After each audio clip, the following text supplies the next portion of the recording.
museo al aire libre Caminito. Decíamos en aquel momento que nos proponíamos instalar esa fecha como el Día del Color Boquense. Fue una de las grandes obras de Quinquela, decimos, porque en esos ciento y poquitos metros más que tiene la cortada Caminito, se resume algo así como el ADN de la historia cultural boquense. Un espacio público casi abandonado, transformado como hoy lo conocemos, de la mano de muy pocos recursos, excepto la cuantiosa creatividad, imaginación y voluntad de trabajo de toda una comunidad encabezada por Quinquela. Una calle abandonada transformada de la mano del arte.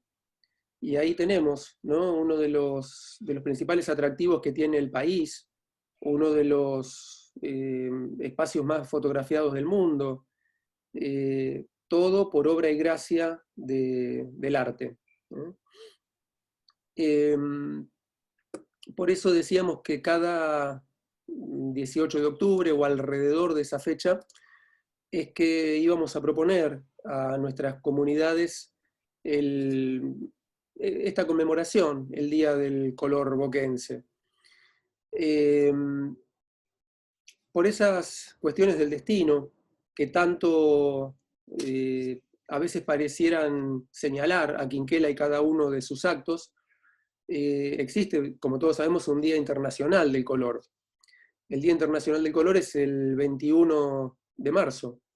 Justamente un 21 de marzo fue el día que bautizaban a Quinquela Martín, al día siguiente de haber sido abandonado en casa cuna.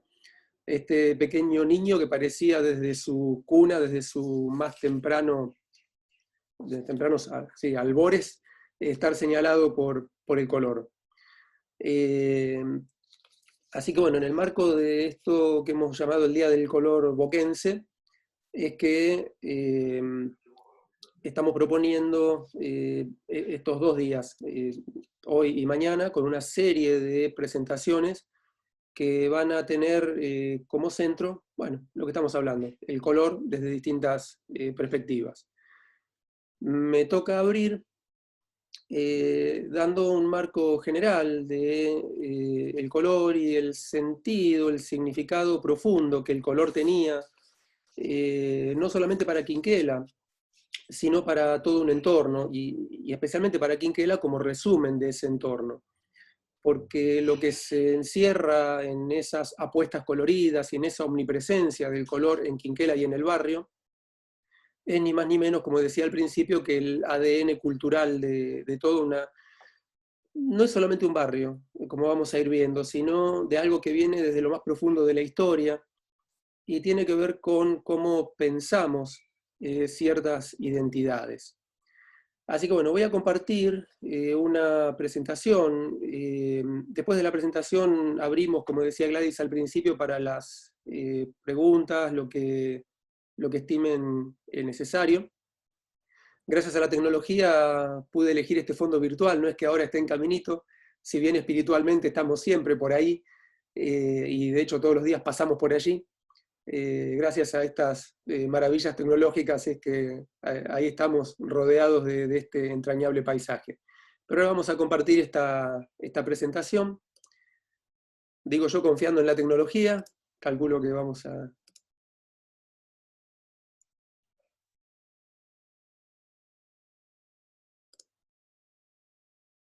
A ver.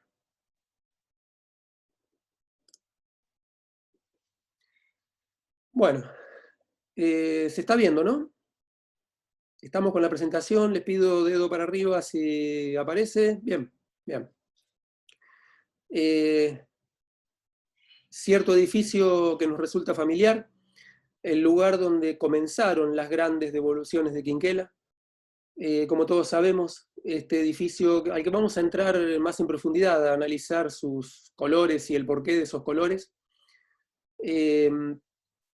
Este edificio que nació en el más puro estilo racionalista, con mucho de Art Deco. Sabemos que Virasoro estuvo en los inicios del proyecto, seguido por Alberto Geli Cantilo. Luego Quinquela lo fue transformando a su imagen y semejanza. Cuando nos asomamos a la Boca, cuando nos asomamos al mundo Quinquela, algo que se nos presenta de inmediato es este elemento con el que él elegía identificarse, el color. Y ahí están algunas de las salas del museo con sus colores históricos. Esto lo habíamos presentado el año pasado cuando logramos pintar la última de las salas que quedaba todavía por pendientes, recuperando los colores históricos que Quinquela había diseñado para su museo. Este es el aspecto que hoy presentan.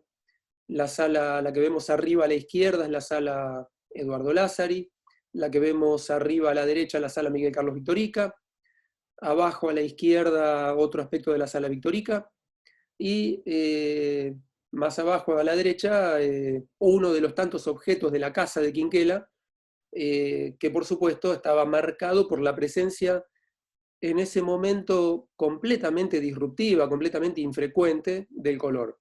Pensemos que en época de Quinquela lo normal era que los teléfonos fueran negros o en algún caso blancos.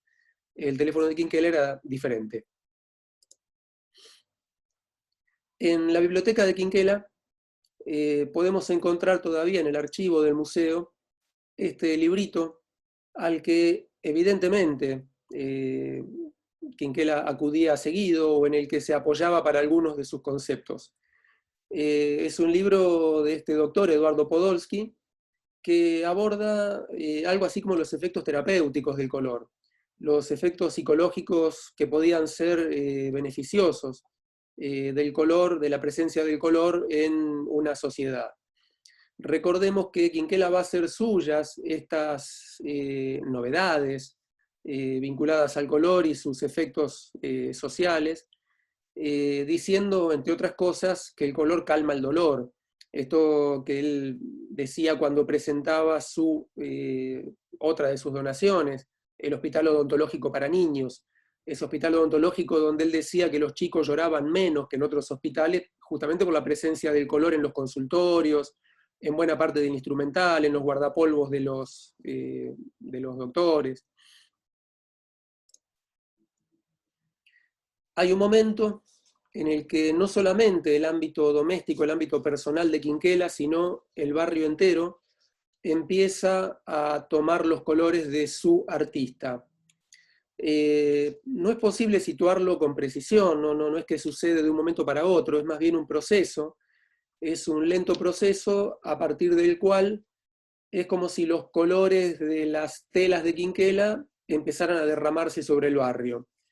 Es el momento cúlmine de este tipo de intervenciones que empezaron siendo invitar a los vecinos a pintar de colores como lo marcaba en cierto modo la historia del barrio, a pintar de colores los frentes de sus casas o los patios de los conventillos, alcanzando, decía, el punto culminante en 1959 cuando se inaugura el Museo al Aire Libre Caminito.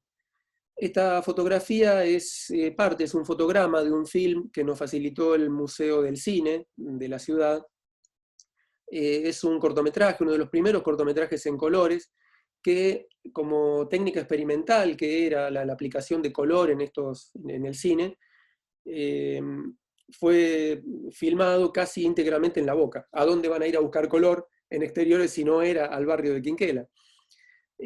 Como vemos, esta es la esquina de La Madrid y Garibaldi, la Madrid y la Vía, y hasta la casilla del guardabarreras ya estaba siendo intervenida. Esto es a escasos 20, 30 metros de una de las entradas a Caminito.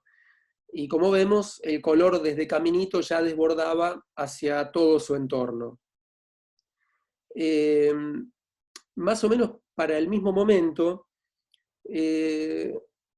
había algo así como una especie de ley. El color en la Boca había cobrado algo así como fuerza de ley. Y Quinquela era considerado como la máxima autoridad a la hora de pensar en esa aplicación del color. Yo les voy a leer una parte de una ordenanza promulgada por el Consejo Deliberante. Es una ordenanza sancionada por unanimidad, el 10 de septiembre de 1959, en el artículo primero se incorporaba al Código de Edificación un inciso que establecía que el acabado superficial de las fachadas principales de los edificios que se construyeran, pintaran o refaccionaran en la Vuelta de Rocha y varias manzanas adyacentes, deberían pintarse en los colores y tonos que reglamentara el Departamento Ejecutivo. Ahora bien, ese Departamento Ejecutivo instrumentaba estas disposiciones en el artículo tercero. ¿Qué decía ese artículo? Que se constituiría una comisión integrada por un representante del Consejo Deliberante, un arquitecto designado por el Departamento Ejecutivo y el artista pintor don Benito Quinquela Martín. Es decir, las decisiones de Quinquela respecto al color llegaron a alcanzar, más o menos para el mismo momento de la inauguración de Caminito, fuerza de ley.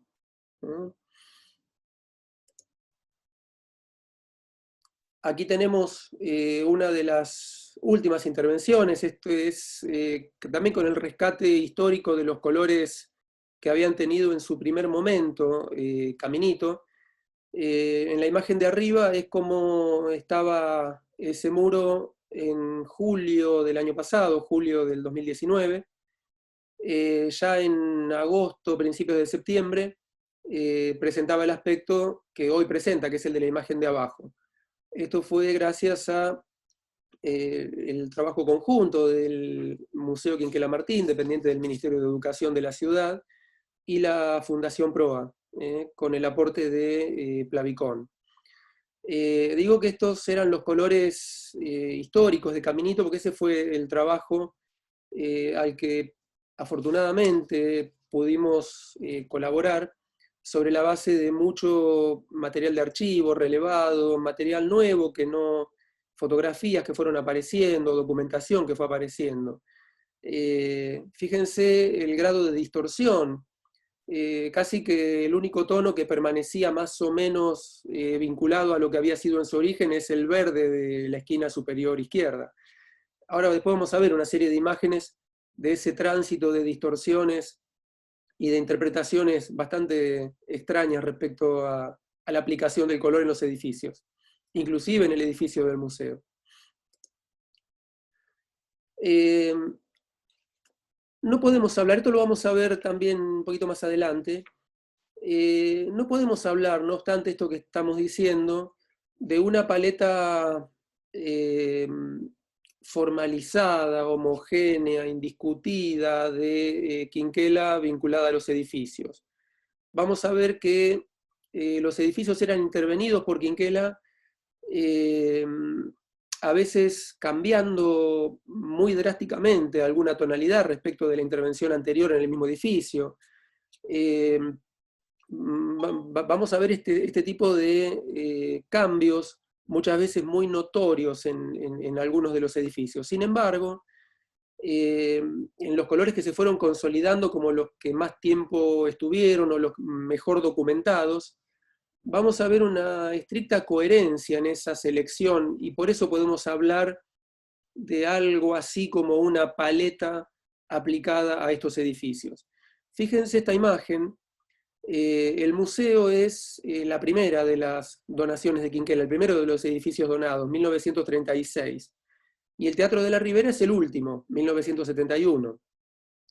A lo largo de esos 35 años, Quinquela fue creando las otras instituciones, ¿no? Las que conocemos, Escuela de Artes Gráficas, el Lactario, Hospital Odontológico, Jardín de Infantes, en fin. Sin embargo, veamos la coherencia y la similitud en los colores usados en uno y otro edificio, aún con materiales diversos, porque la fachada del museo era pintada, con pintura industrial, y en el Teatro de la Ribera ya su frente está cubierto con mosaico veneciano. Es decir, los tonos provienen de materiales completamente distintos. Sin embargo, los tonos utilizados evidentemente remiten a una matriz o a una recurrencia en ciertas preferencias tonales. Preferencias tonales que se manifiestan hasta, por ejemplo, cuando Quinquela derramaba sus colores en los objetos más insospechados. Acá, esta es una foto del archivo de Samir Macarius, y estas grúas que estaban en el borde del riachuelo no escapaban a esta vorágine del color de Quinquela. Y si comparamos el color aplicado a esta grúa con el del primer muro de Caminito que estuvimos viendo, vemos que la similitud es más que evidente. Ahí lo tenemos.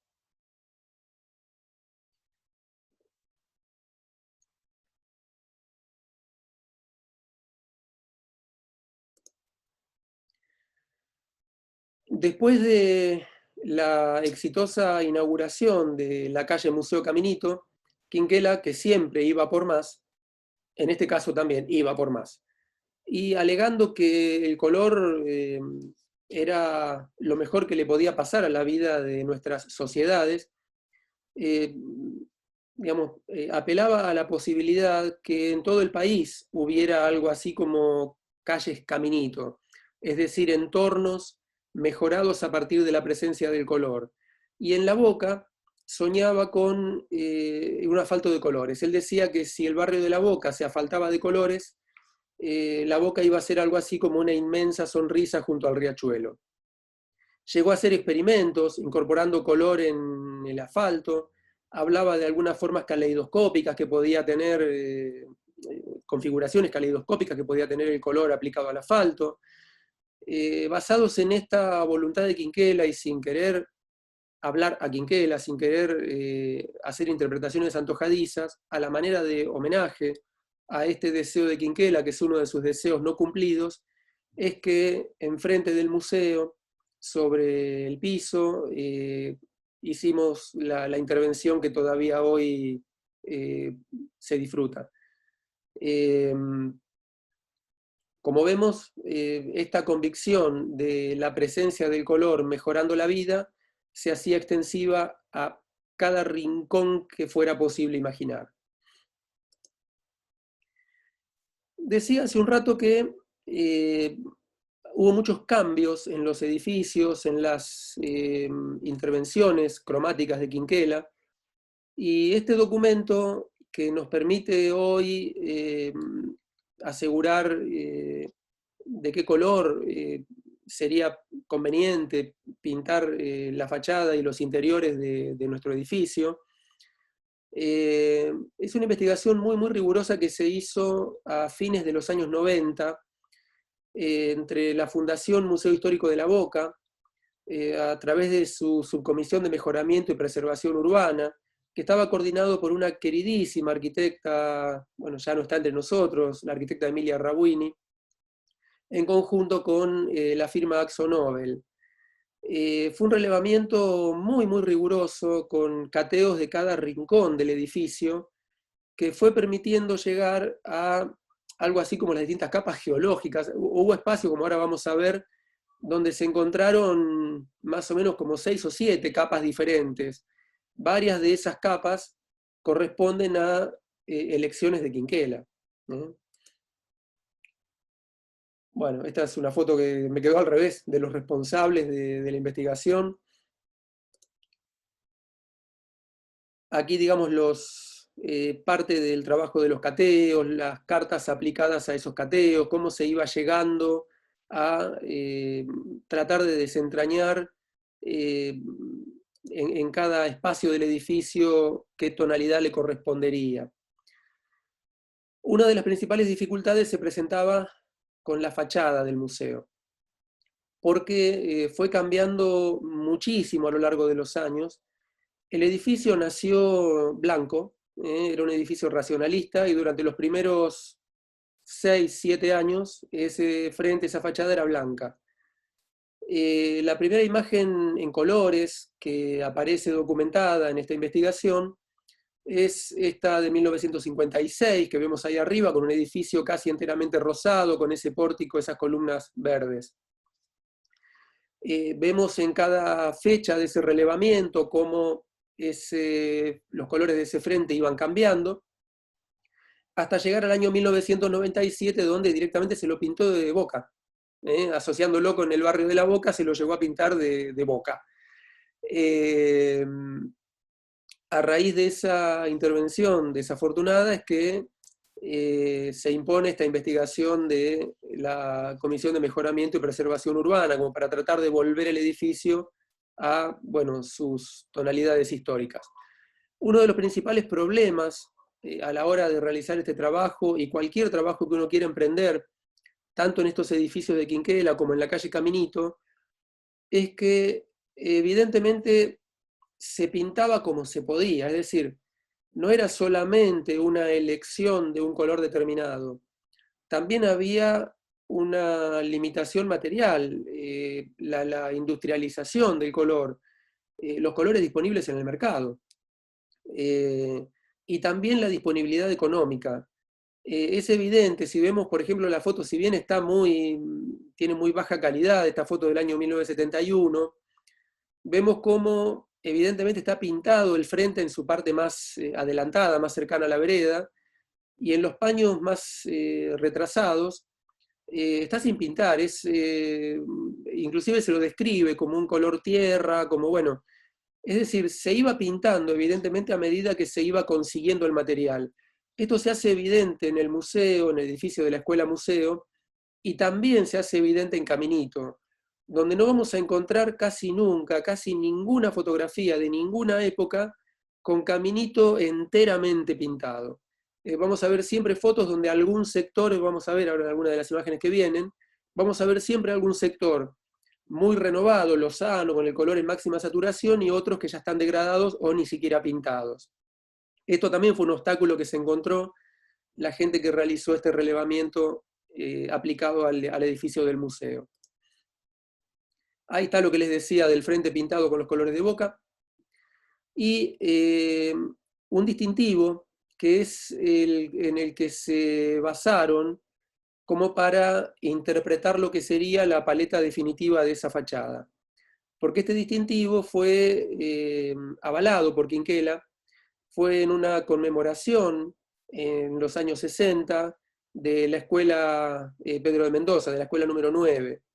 Y al aplicar los colores en ese distintivo, colores que estaban presentes en una de las capas que ellos fueron encontrando, bueno, se recomendó como los colores a aplicar sobre la fachada, los colores de ese distintivo, que son los colores que hoy tiene la fachada.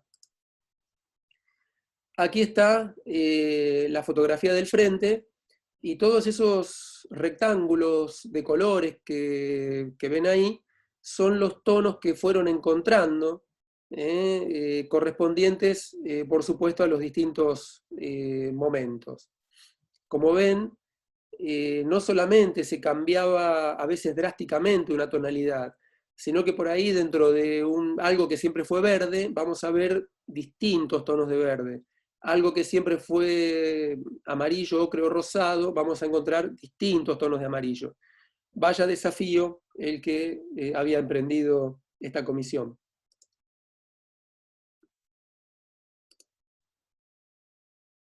Aquí está eh, bueno, todo lo que es el argumento para recomendar lo que iban a hacer en definitiva los colores de la fachada.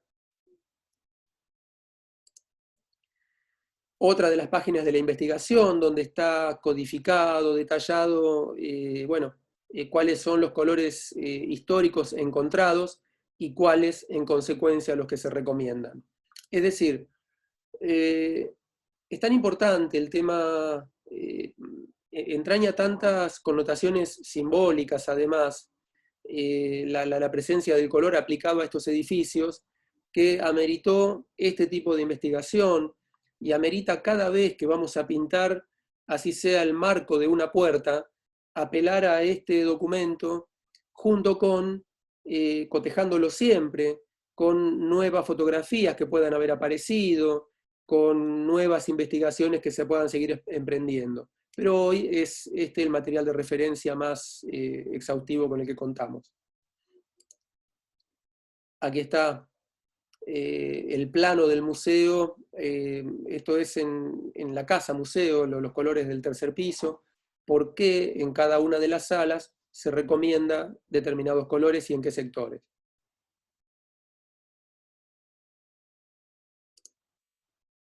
Bien.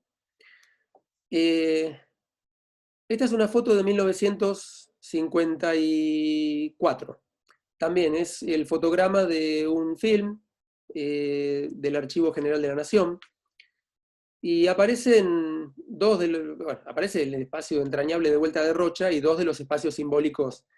Fíjense acá el museo en primer plano, el edificio de la escuela museo, cómo aparece esto que decíamos, cómo por ejemplo en la parte retirada de la fachada se nota como despintado, ni hablemos de la medianera, que parecería que nunca había sido pintada, los colores que entonces lucía el museo, que son los de la carta esa anterior del relevamiento.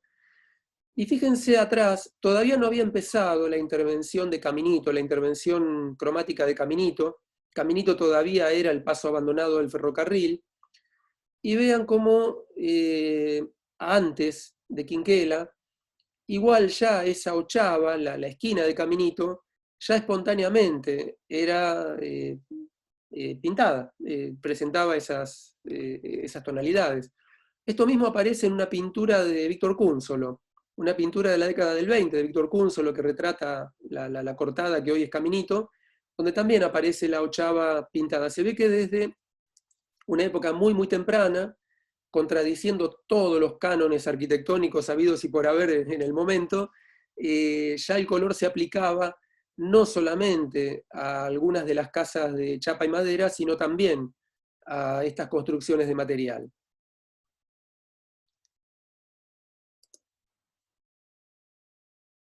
Y aquí es donde empieza la historia de Caminito. Esta es la famosa fotografía que es el primer documento, la fotografía más antigua, con los colores, con los primeros colores de la calle Caminito, ahora sí decididos por Quinquela. Esta es una foto del año 1958, es decir, 4 años después de la imagen anterior, un año antes de la inauguración oficial de Caminito. Esto era lo que podríamos llamar la paleta, por lo menos más antigua, a la que podemos llegar a acudir o documentar, la decisión más antigua que Quinquela evidentemente tomó para esta calle. Esta fue la imagen que aportamos cuando se hizo la última intervención de Caminito, digamos, cuando se volvió a pintar hace 3 años. Esta fue la foto que aportamos como para intentar volver a aquel lenguaje, aquella primera decisión de Quinquela. Poco tiempo después de esta imagen, 1962, ya había cambiado. Los colores de la ochava siguen siendo más o menos los mismos. En el balcón, que era enteramente celeste, se agregan ahí esa tonalidad rosada, rojiza. En la pared lateral, el rosado de la parte superior le está dejando lugar a un celeste, y la coronación del edificio, que era celeste, ahora pasa a ser rojiza también. Vean también esto que hablábamos de la rápida degradación del color, también por las condiciones ambientes. Esto está a 30 metros del riachuelo. Vean, a ver, la imagen anterior decíamos que era 1958. Pasaron 4 años, nada más que 4 años, respecto a esta imagen. Este color que se ve, este rojizo que se ve en la parte superior de la pared lateral, ya está gastado, ven como ya está muy deteriorado, y debe tener, en este momento, calculo, 2 años apenas de haber sido pintado. Este es el deterioro al que mencionábamos, que hace que casi nunca podamos ver fotografías de Caminito enteramente pintado, ¿no? con sus colores lozanos. No mucho tiempo después, ya a principios de la década del 70, esta fotografía debe ser 1971, por ahí, una de las versiones más curiosas de Caminito. Vean cómo todavía se conservan algunas de las tonalidades de la ochava, ya las columnitas del costado que enmarcan la ventana ya pasaron a tener varios colores, y la parte de abajo estuvo pintada en blanco y negro a lunares. Tengo entendido que en ese momento, durante corto tiempo, fue una especie de Watt, como un café Watt, algo así. Una de las versiones tal vez más curiosas. No mucho tiempo después, tenía esta otra apariencia. Esta seguramente debe haber sido la última de las versiones que vio Quinquela. Esta es un fotograma de una película de Rafael Acarrá, la película Bárbara. Toda esta coreografía pertenece a esa película. Y los tonos que tenía en ese momento, Caminito, hablamos del año 1978, los colores que tenía en ese momento eran colores apastelados, eran colores mucho menos intensos que los de la década de 1950, más parecidos a los de los interiores del edificio del museo, por ejemplo. Tiempo después, ya las interpretaciones espontáneas nos condujeron a que, principios de los años 2000, Caminito presentaba esta tonalidad que ya nada tenía que ver, absolutamente nada tenía que ver con ninguna de las versiones que podríamos considerar históricas. Por eso fue tan importante ese trabajo de hace 3 años, intentando recuperar, aunque sea lo más posible, de aquellas primeras decisiones que Quinquela aplicó a su museo al aire libre.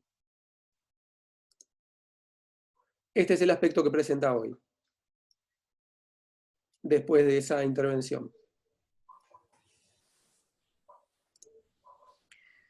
En esta otra fotografía, que es de principios de los años 60, es donde podemos ver claramente lo que decíamos hace un ratito respecto a la disparidad en estas intervenciones. Mientras la casa de material cercana a la esquina pareciera estar pintada recientemente, las paredes bajas, contiguas, parecen no haber recibido casi nunca una mano de pintura. Lo mismo la casa de chapa de primer plano. Es decir, ahí estamos ante esto que venimos diciendo respecto a los edificios no solamente de Caminito, sino las otras creaciones de Quinquela. Claro que Quinquela no se limitaba solamente a aplicar el color en las paredes de Caminito, de su museo al aire libre. También las esculturas de Caminito, los relieves y las esculturas tuvieron este tipo de intervención. Este que está de espaldas pintando el relieve de Israel Hoffman, que está en la entrada de Caminito, es el propio Quinquela. A veces él mismo era el que pintaba las esculturas de sus colegas artistas, desafiando. Esto va a ser motivo, me voy a extender muy poco en este punto, porque mañana nuestra curadora, Yamila Valeiras, va a hacer una de las presentaciones centrada en este tema, ¿no? El color aplicado a las esculturas, que es todo un desafío a lo que eran los cánones tradicionales académicos relacionados con la escultura, que, como ustedes saben, proponían como ideal de belleza el volumen puro, lo incoloro. Vean en esta otra fotografía, Joven Boquense, es la escultura de Orlando Estañaro, que está en uno de los extremos de Caminito. Esta es una fotografía donde está la modelo que inspiró a Orlando Estañaro junto a la escultura, y vean la apariencia de esa escultura pintada, ¿no? Esto era el estado original de la escultura en épocas de la inauguración de Caminito. Con una estética que tiene bastante que ver con, por ejemplo, los mascarones de proa, y a esa tradición de los mascarones de proa, con ese colorido aplicado a las esculturas, a las tallas en madera, que son los mascarones. Mascarones que, al igual que estas esculturas, muchas veces eran pintados por artesanos. Yo recuerdo que en Caminito, en los años 80, a veces cuando se renovaba la pintura del lugar, se enviaba a cuadrillas municipales, a los mismos pintores que por ahí pintaban las paredes, les daban tarros de sintético con los colores primarios y les decían, bueno, pintame la escultura. Y bueno, salía lo que salía. Y era una expresión, al igual que los mascarones de proa, insisto, muy cercana a lo que podemos llamar arte popular. Aquí tenemos otra de las esculturas de Caminito pintadas. Y aquí tenemos lo que decíamos recién. El mascarón de proa de la izquierda, Doña María, pertenece a la colección del Museo Quinquela Martín. El otro no es de nuestra colección, es un mascarón de proa inglés, y como vemos, el color aplicado a la escultura era parte también ancestral de unas cuantas tradiciones.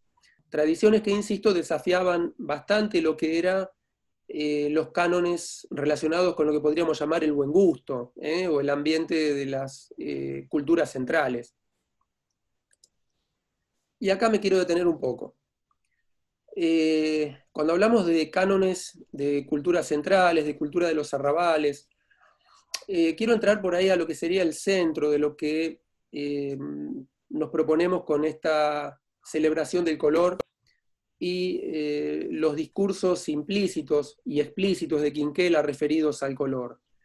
Porque no es solamente una elección o una preferencia estética de un artista determinado, sino que llegó a convertirse en la bandera de un barrio que desde siempre se consideró como el lado B de lo que podríamos considerar como la cultura oficial.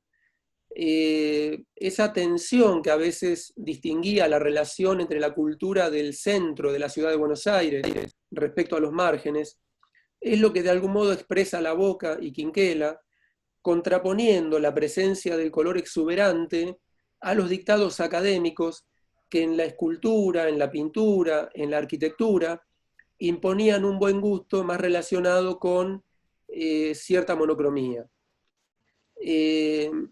Esta es una discusión, insisto, atávica, porque, a ver, ya desde los griegos, ¿no? O sea, cuando el primer pintor así nombrado por Plinio, ¿no?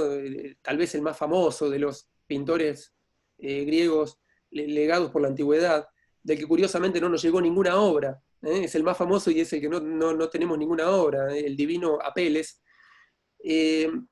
era siempre presentado en la cultura clásica, sobre todo a partir del Renacimiento, del neoclasicismo, era presentado como ideal de belleza por su apego a una austeridad de paleta. Bueno, Apeles tenía algo así como 4 colores, el mundo griego consideraba como preferible una armonía basada en 4 colores, que más tenían que ver con relaciones de claroscuro que con las tonalidades, que con los matices.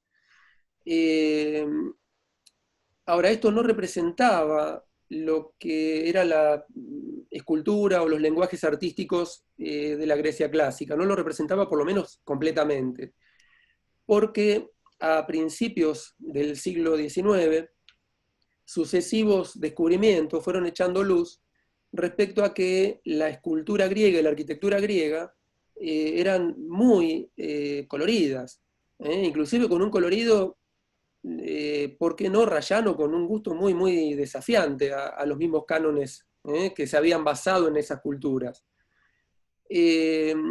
Promediando el siglo XIX, esta es una escultura de John Gibson, la Venus coloreada,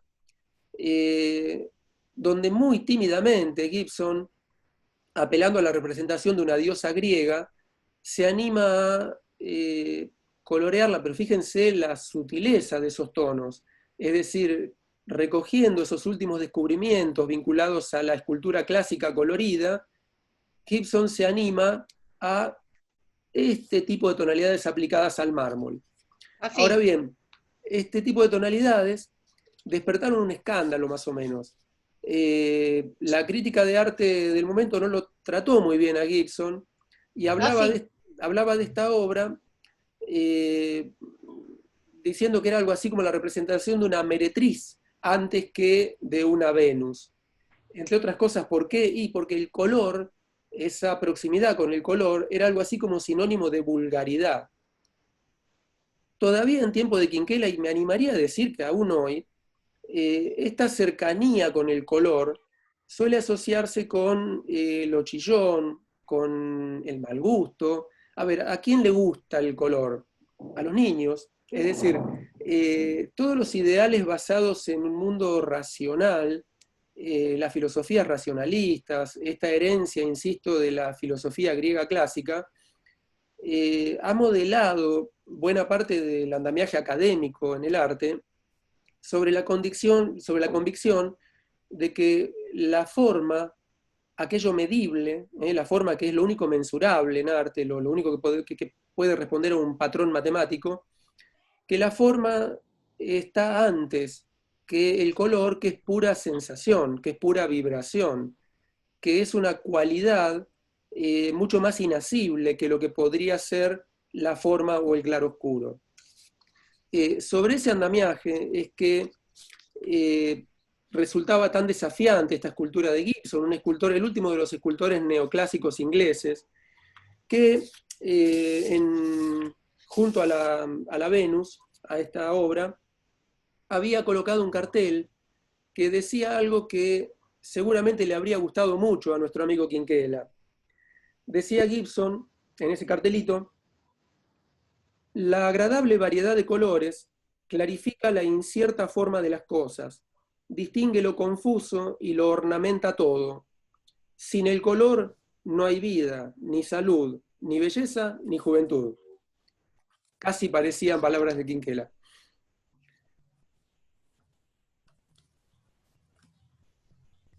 Aquí están las imágenes a las que me refería hace un ratito. A la izquierda, las esculturas griegas tal como nos llegaron. A la derecha, este es un trabajo de reconstrucción cromática hecho por Brinkmann hace no muchos años, que formaron parte de una muestra que se llamó El color de los dioses, una muestra que recorrió, bueno, España, varios países. Reconstrucción bastante discutida, por cierto, pero que se acerca mucho a la apariencia real que aquellas esculturas griegas tenían. Si comparamos estas imágenes con lo también tan a veces menospreciados mascarones de proa o los relieves de Caminito, vemos que al final el lenguaje de Quinquela era más clásico que todos los clásicos. Aquí está otro hallazgo. Esta es una fotografía es un fotograma de un documental de Tabernero. Es el único registro, la única imagen en colores que nos muestra el frente del edificio de la escuela museo en su estado original. Como vemos, ese edificio era blanco, tal como lo mandaba la arquitectura racionalista. Y aquí también, esto que hablábamos respecto a cuestiones de gusto, cómo a veces se asociaba la vulgaridad al color, cómo se asociaba lo preferible, el mundo de la razón a lo formal, es que quería compartir también algunas notas de, bueno, uno de los arquitectos más influyentes de la primera década del siglo XX en el mundo, Le Corbusier. Le Corbusier decía: la forma es lo primordial, todo lo demás debe estar subordinado a ella. Los imitadores de Cézanne tuvieron razón al comprender el error de su maestro, que aceptó sin cuestionamientos la atractiva oferta del vendedor de colores en un periodo marcado por la moda de la química del color, una ciencia que no puede tener consecuencia alguna sobre la gran pintura. Dejemos para los tintoreros el júbilo sensorial del tubo de pintura. Le Corbusier había llegado a afirmar que el color era propio de las razas simples, campesinos y salvajes. Había encontrado el color él en sus viajes por el Oriente y había quedado repugnado. ¿Qué de sedas llameantes? ¿Qué de mármoles ostentosos y destellantes? ¿Qué de opulentos bronces y oros? Acabemos con esto. Es hora de armar una cruzada de Lechada y de Diógenes. Es decir, una lechada de racionalidad, ¿no? Bueno, así era, insisto, si nosotros comparamos, lo que se presenta acá claramente es esta discusión entre un mundo académico, un mundo que proponía, insisto, sus dictados, sobre un racionalismo asociado inevitablemente a la falta de color. ¿Qué venía a significar la boca? En palabras de Le Corbusier, venía a significar esa raza de campesinos y salvajes. De hecho, el propio Quinquela fue bastante menospreciado por buena parte de la crítica de su época. En la revista Martín Fierro, un número del año 1926, vemos cómo lo trataban a Quinquela desde la vereda de enfrente. a ver, voy a tratar de leer una partecita. Es tremenda la nota, lo destroza a Quinquela. Era el momento que Quinquela estaba exponiendo en París. Dice algo así como, si el señor Quinquela Martín tuviera alguna perspicacia, que somos capaces de pedir quienes todavía creemos en la pintura, a pesar de Quinquela Martín y sus congéneres, seguiría el camino que le indicamos y no nos infligiría esos tristes telones empastados con el barro del riachuelo y donde campea la visión más miserable de la realidad. Que por lo menos lo haga para no dejarnos en perfecto ridículo en el extranjero, o que lo haga por la boca, que al fin y al cabo es un pedazo de Buenos Aires. Bien, Quinquela atesoraba esta crítica en su archivo, encontramos esta crítica en el archivo de Quinquela, él guardaba todo, y vemos de nuevo en carne viva esta discusión que había estado y que Quinquela tenía muy presente. Es decir, esto lo hemos hablado en otras ocasiones. Cuando en 1914 él y varios muchachos de los que luego formarían el grupo de artistas del pueblo, entre ellos Riganelli, organizan el primer contrasalón, es decir, el salón de rechazados del Salón Nacional de Artes Visuales, pensemos que el Salón Nacional se instaura en 1911. Apenas 3 años más tarde, en 1914, es cuando Quinquela está encabezando el primer contrasalón. Y tiene una importancia simbólica muy importante, esto muy grande, porque es la cultura de los arrabales, que era tratada desde la crítica culta, como vemos en este pequeño artículo, pugnando por acceder al disfrute de los bienes culturales y también a que sean aceptados sus propios discursos.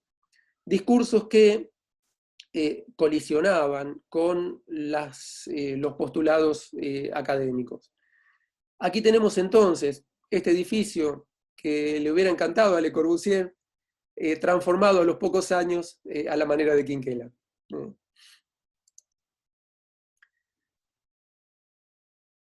Esta imagen se la agradecemos a la familia Randazzo, que la heredó de la familia Sichero, la funeraria del barrio de La Boca, porque este Quinquela, que todo lo había pintado, quería irse del mundo abrazado por los colores. Y este es el boceto de su ataúd, con los colores como él quería que fuera pintado. De hecho, se encargó él mismo de pintarlo. Ahí está, de puño y letra de Quinquela, la esquela que le dirige a Sichero, diciendo esto, ¿no? Que son mis deseos que a mi muerte se me coloque en un cajón como es de práctica y que se pinte en su interior. Bueno, ahí está codificado los colores, que son más o menos los mismos que vimos en los frentes de los edificios. Es divina, esta esquela es divina porque, como ven ahí en el costado, dice boceto del cajón para cuando me muera. Quinquela dice en esa nota a Sichero, dice, esta idea del cajón pintado es rendirle homenaje a los colores, porque ellos me han dado vida, fuerza espiritual y la belleza eterna de unirme con Dios. Es decir, el color en cada instante y en cada una de las elecciones era mucho más que una preferencia estética, era algo así como la razón de vivir, como la bandera que identificaba toda una serie de propuestas, de postulados, de luchas, que involucraban no solo a Quinquela, sino también a toda su comunidad. Por último, también de nuestro archivo, algunos elementos que nos ayudan mucho a la hora de reconstruir los colores originales de los frentes de los otros edificios. El de la Escuela de Artes Gráficas. Muchas veces estas son fotografías intervenidas por el propio Quinquela, fotografías coloreadas, con témpera, con lo que hubiere, porque este otro edificio, insisto, el de la Escuela de Artes Gráficas, con su frente cubierto también con madera, quería hacer una metáfora de aquellas viejas construcciones de La Boca, de madera pintada de colores. Quinquela quería que fuera verde ese frente para contrastar con el rojo de los tejados. En esa Escuela de Artes Gráficas, en un día de...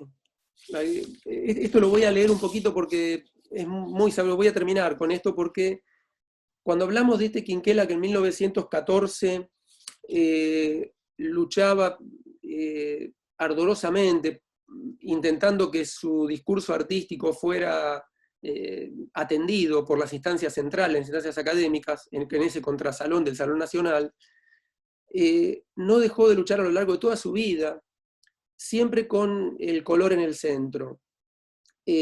Fueron muchas las peleas que tuvo, incluso en sus propias donaciones, cuando los responsables de esas instituciones decidían cambiar algún color o no respetar a rajatabla la tonalidad que él había propuesto, que él había elegido para esos edificios.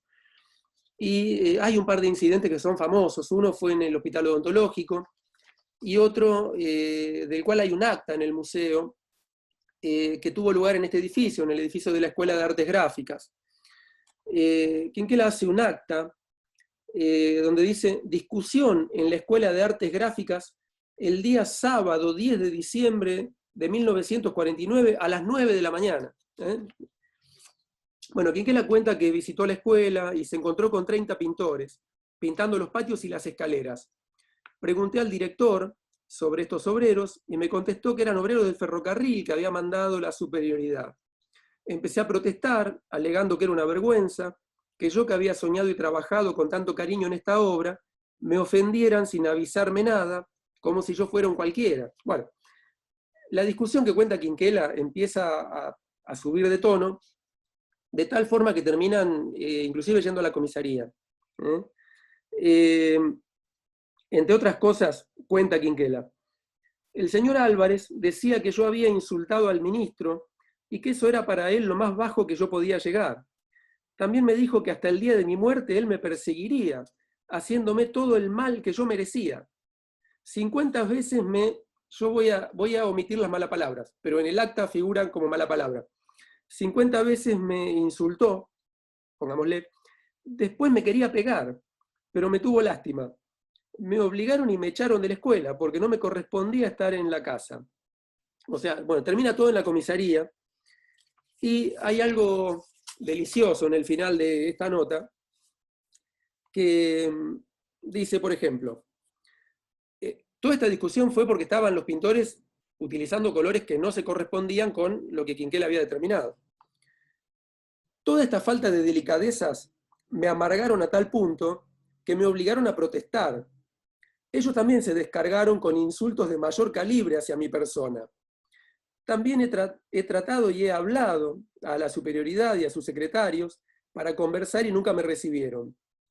Le envié una nota que no me contestó. En el calor de la discusión, yo les explicaba que un insulto no era ofender a los familiares, era la expresión de desahogo de la raza latina. Desahogo de la raza latina, algo así como también podríamos interpretar la omnipresencia del color. Como vemos, el color como posible efecto beneficioso para las comunidades, el color como símbolo y como elección estética, el color como aplicación en construcciones y en buena parte de la arquitectura de un barrio, pero sobre todo el color como una bandera a sostener, el color como el orgullo por una identidad cultural, y también como una forma posible de discurso, una más. De eso se trata, del ejercicio de la diversidad, que como vemos, no siempre está exento de lucha. Yo ahora voy a dejar de compartir esto, si es que la computadora me deja, y vamos a abrir el micrófono para las preguntas que estimen oportunas.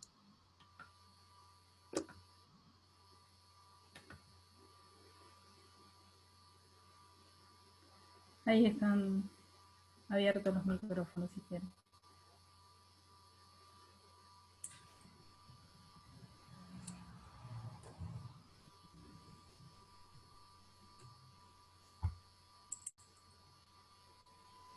Tenemos algunos saludos por chat.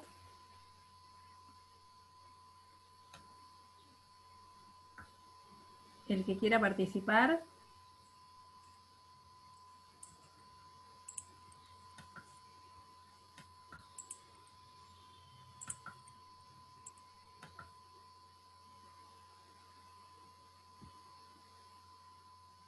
Muy buena charla, gracias. No sé si se escucha, Víctor.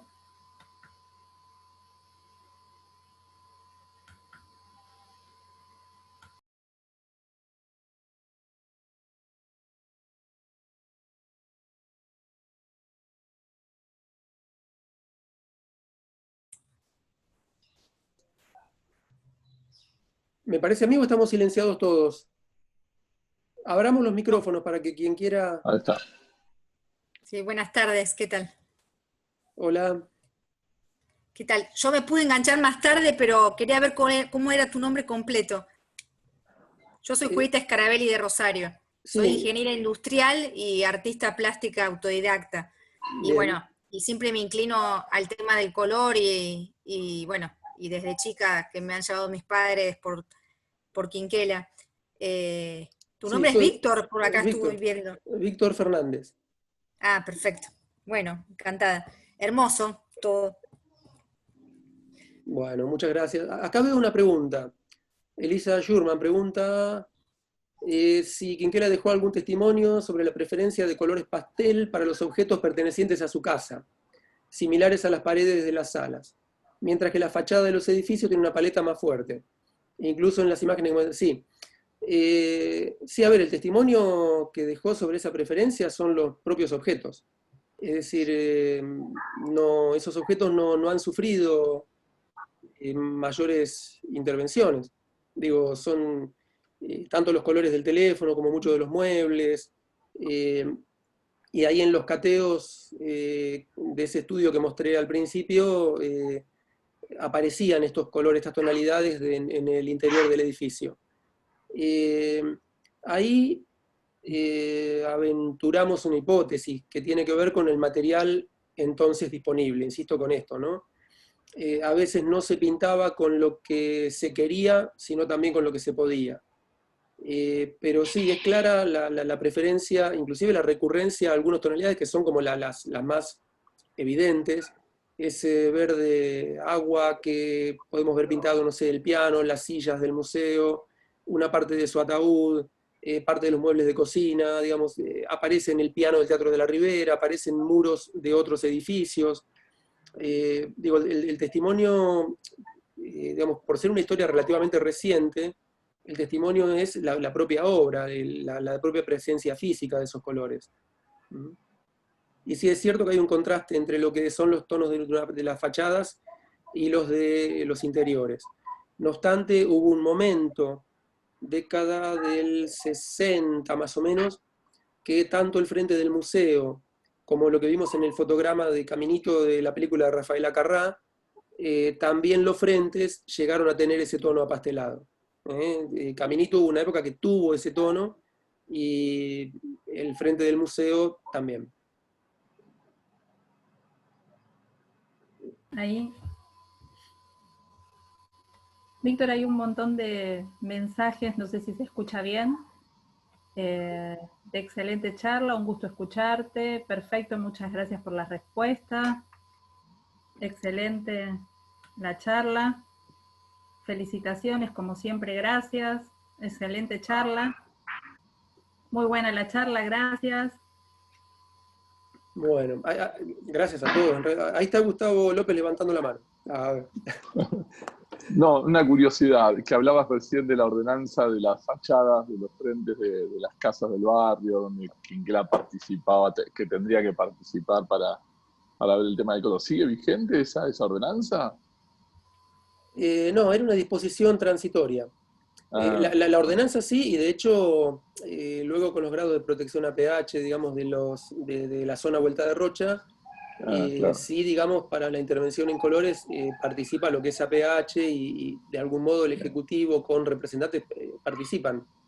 Pero lo de Quinquela era una disposición transitoria porque obviamente se entendía que era mientras viviera Quinquela.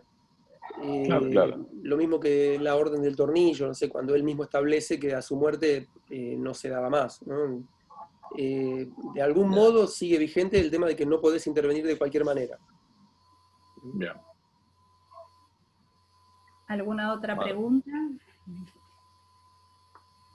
Observación, compartir. Bueno, como de costumbre la hice larguísima, así que sí quiero aprovechar para invitarlos a las presentaciones que siguen. La presentación que sigue a las 4:30, Eduardo Genacetti, bueno, es gerente técnico de una de las principales firmas de pintura. Él nos va a hablar sobre qué cosa es lo que hay adentro de una lata de pintura. Cuando hablamos que se pinta no solamente con lo que se quiere, sino con lo que se puede, justamente vamos a tener esta charla acerca de los aspectos de la fabricación, del origen de los pigmentos, la evolución histórica de esos pigmentos, porque ustedes saben, ¿no? En esto de los colores de las casas de la Boca, sabemos que este colorido tan profuso, tan variado que hoy le conocemos al barrio, tiene más que ver con las elecciones de Quinquela que con la historia del barrio. Que si bien en el barrio las casas de madera y de chapa solían, algunas de ellas, pintarse de colores, los colores disponibles en ese momento no eran tan variados. Y por ejemplo, hay una nota muy interesante de la revista Caras y Caretas de 1917, donde un cronista habla de las casas montadas sobre palos, todas verdes. Eso coincide con algunas investigaciones, cateos que hubo sobre conventillos antiguos de la Boca, donde da que la predominancia de tonos han sido casas mayormente verdes y celestes. No hay casi registros de muchas otras tonalidades. Y eso tiene que ver con lo que podría haber disponible en el mercado, insisto con eso. Entonces, bueno, por eso es muy interesante la charla que viene, donde, bueno, un especialista en lo que es la fabricación del color nos va a hablar, bueno, de por qué esta diversidad. Así que, bueno, y después viene este encuentro con gente de La Rioja. Estas jornadas que las estamos pensando, recordando Caminito y la creación de Caminito, bueno, no podemos pensar Caminito sin pensar con el otro caminito, hablar del otro caminito, el caminito de La Rioja, el caminito de Olta, que inspiró la letra del célebre tango. Así que gente de Olta, gente de La Rioja, nos va a estar hablando sobre el caminito de Olta, nuestro hermano caminito de Olta. Y ahí nos está mostrando una mariposa colorida de la Boca, pero muchísimas gracias, ahí una intervención artística inmejorable. Laura, ¿querés decir algo? ¿Le podemos abrir el micrófono a la autora de este dibujo? ¡Está a la Boca! Muy bien, muy bien. ¿Vivís en La Boca vos? ¿Vivís en La Boca? ¿Dónde vivís? No, pero vamos cada vez que podemos, y le encanta por todo el color, y es un paseo habitual. Bueno, una pregunta. Me extraña. Una pregunta. ¿Cómo es no vivir en La Boca? ¿Cómo es eso? Aburrido. Horrible. Bueno. Para el que nació en La Boca, yo nací en La Boca y después me mudé y la verdad que es feo. Es feo, es muy lindo vivir en La Boca. Bueno, les agradecemos a todos. Si no hay alguna otra consulta o algo, y ya los esperamos en la próxima que está a punto de comenzar. Sí. Muchas gracias a todos. Nos estamos viendo. Gracias. Hasta luego.